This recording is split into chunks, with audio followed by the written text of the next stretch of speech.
Law 28 of the 48 Laws of Power. Let's look at it. Whenever you make a mistake, make it confidently. Make it boldly. Make the mistake so fast, so fluidly, that everybody think you did it on purpose. And while you have them deceived into thinking that you did it on purpose, allow the legion of voices on the inside of you to create the narrative for you to spin to them and provide verbiage as to how you did it intentionally.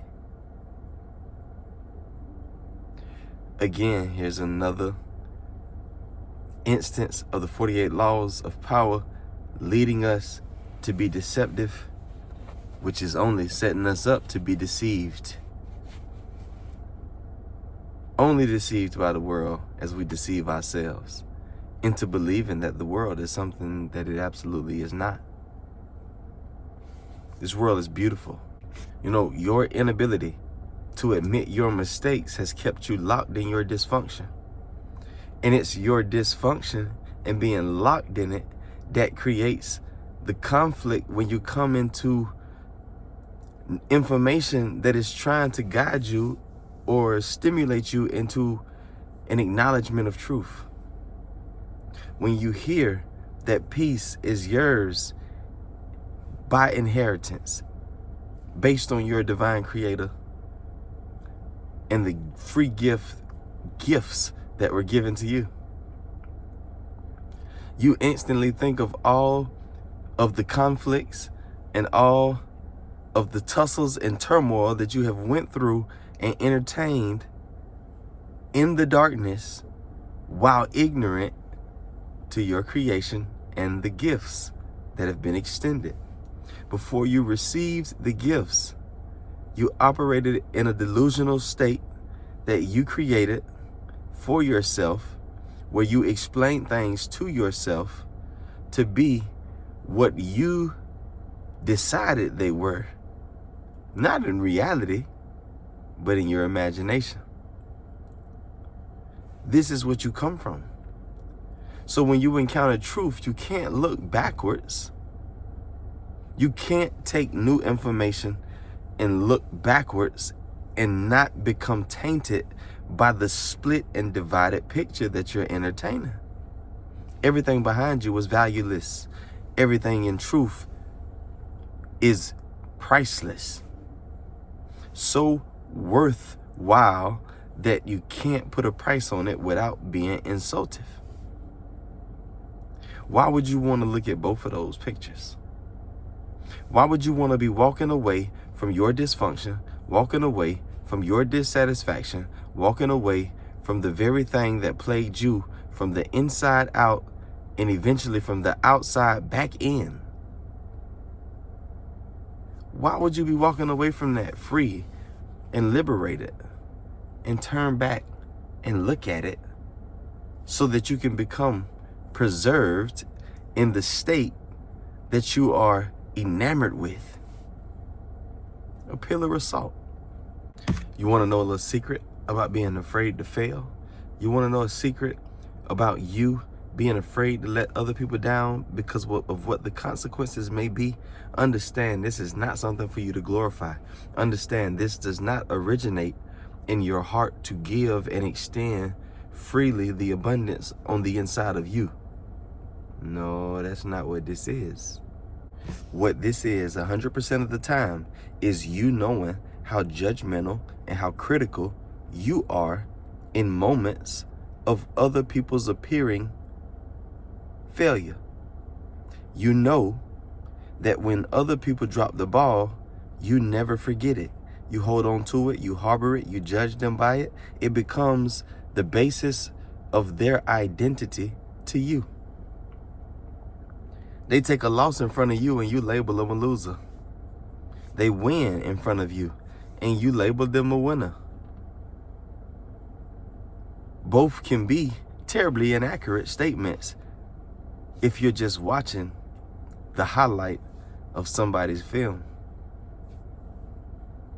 How many times you've seen a trailer for a movie and the background music that they chose was so intense And the clips that they chose the right 8 clips, and the movie looked like it was going to be amazing. And you clicked it, you watched it, and it was awful. Complete letdown. It's happened to you before. It's happened to me before. And that's because you judged the entire production off of a 30-second trailer, a 30-second preview. And you don't just do this with movies, you do this with people. You have one interaction with a person and you catch a feeling because of an insecurity that you carry that they covered in that moment. You see somebody on the internet and you just gotta have them. You don't even know them. They could be an absolute psychopath. You don't know these people. You don't have a desire for this person that you see on the other side of your phone.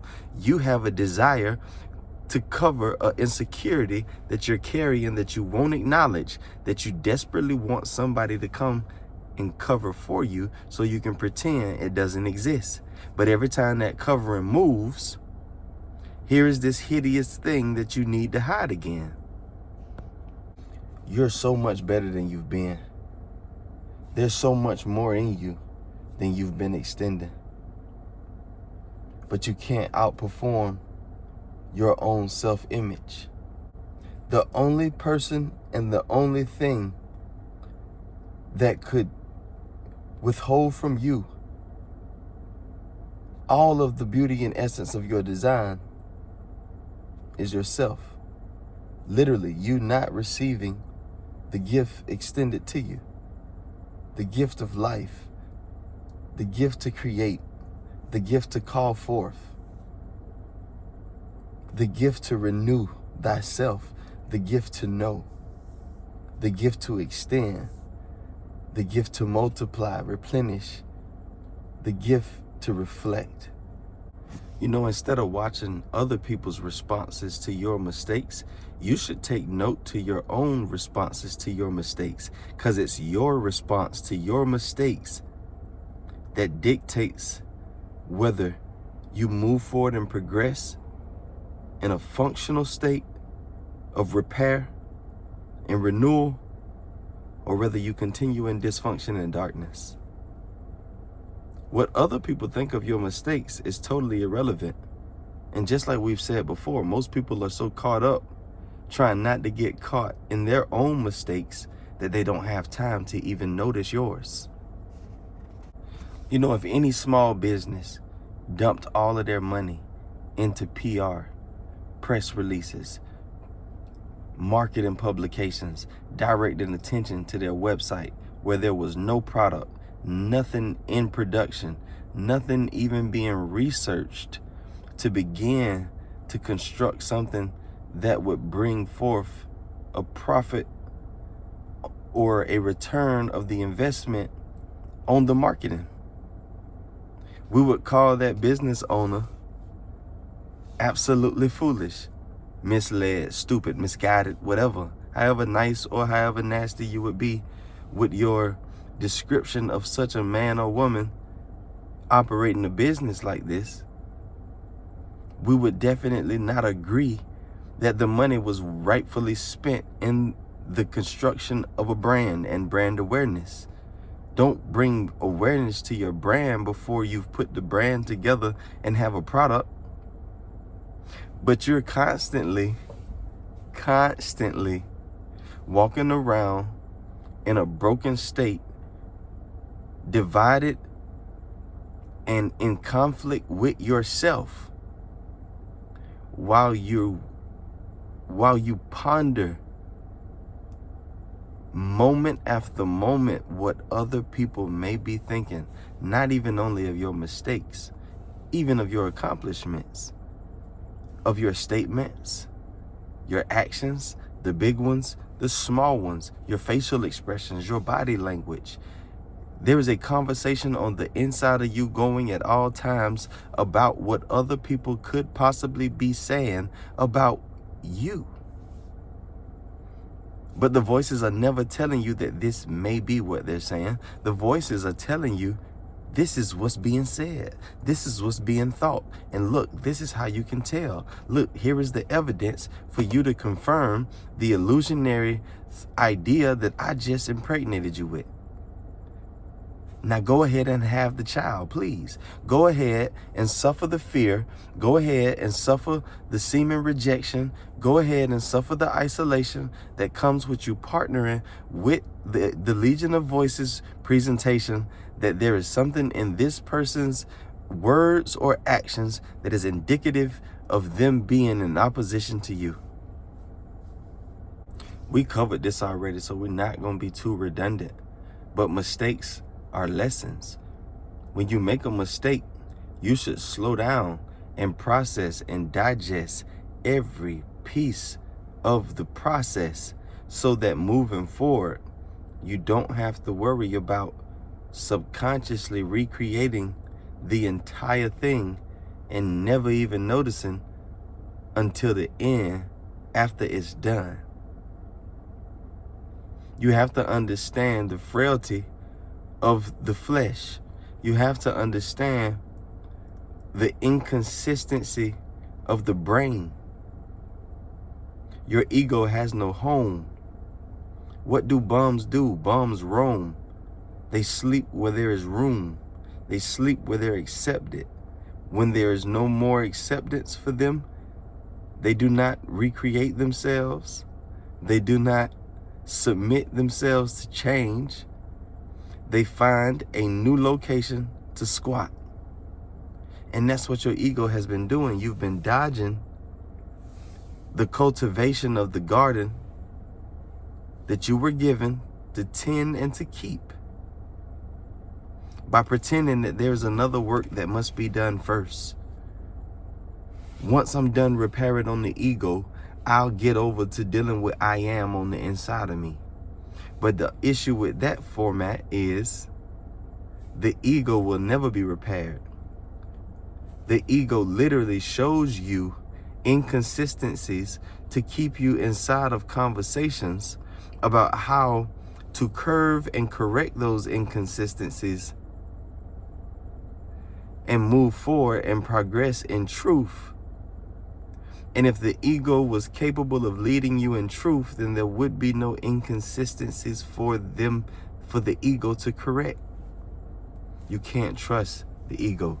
The ego has misled you deeper into the darkness, telling you that it knew the way to the door and the light.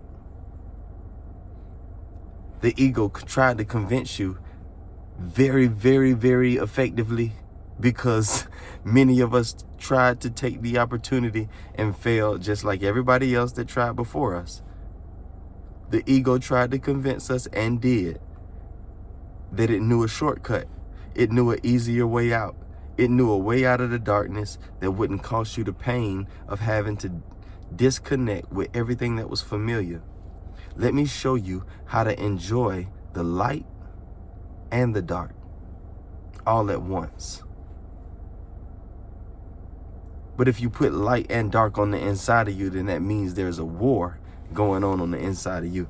Funniest thing about Law 28 is, if you really acted in confidence, true confidence, and you listen to the inner whisper from I am on the inside of you, you would never make a mistake.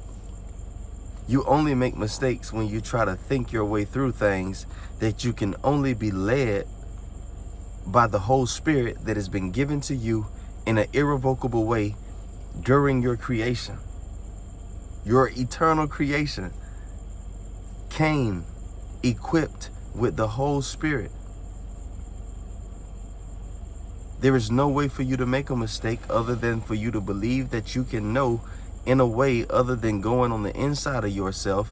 And I know that's a hard concept for you to swallow, because it's so much easier for us to believe the negative things than it is for us to partner with the abundance of beautiful, amazing attributes of the universe and ourselves that are just absolutely true, whether we believe it or not.